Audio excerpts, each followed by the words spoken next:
Greetings everyone! O magandang umaga sa lahat.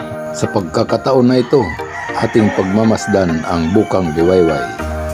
At sasalubungin natin si Haring Araw at magpapasalamat sa ating Panginoon sa bagong araw na kay gandang panoorin. Greetings everyone!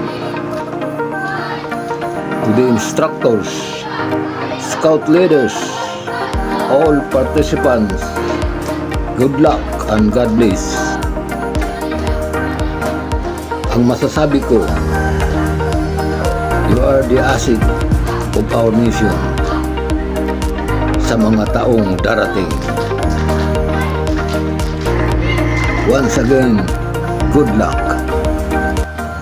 Greetings everyone. Sa pagkakataon na ito, aming pagmamasdan ni Commander ang paglubog ng araw kasama ang apo.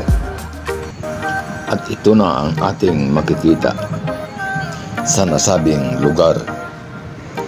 Dahil paalis na si Haring Araw at lilipat sa ibang bahagi ng mundo, hindi na mainit ang Boulevard Park. Dahil hinati ang kalsada at nilagyan ng permanenteng barikada na naghahati nito, maayos ang daloy ng mga sasakyan.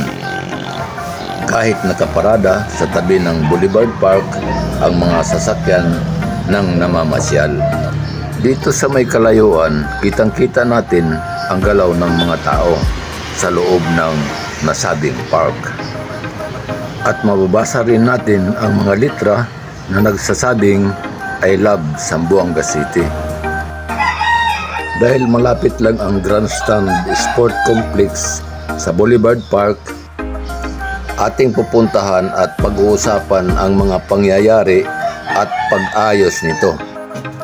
Sa kasagsagan ng Zamboanga Siege noong September 11, 2013, ang Grandstand Sport Complex ay ginawang evacuation center galing sa mga barangay na apektado sa pangyayari at tinatawag nilang Ground Zero, kung saan pinugaran ng mga kalaban ng pamahalaan.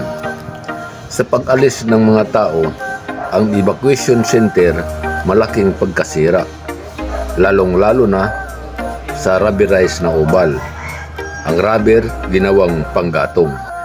Ang oval parang kalsada na lubak-lubak. At nasasabi ko ito dahil pinuntahan ko mismo ang nasabing lugar bago ito inayos. At ito na ang ating makikita sa kasalukuyan, ang magandang pagbabago ng sport complex ng Zamboanga City. Sana nagustuhan ninyo ang mixed video na ito. At hanggang dito na lang. Salamat sa panonood at abala. And God bless us.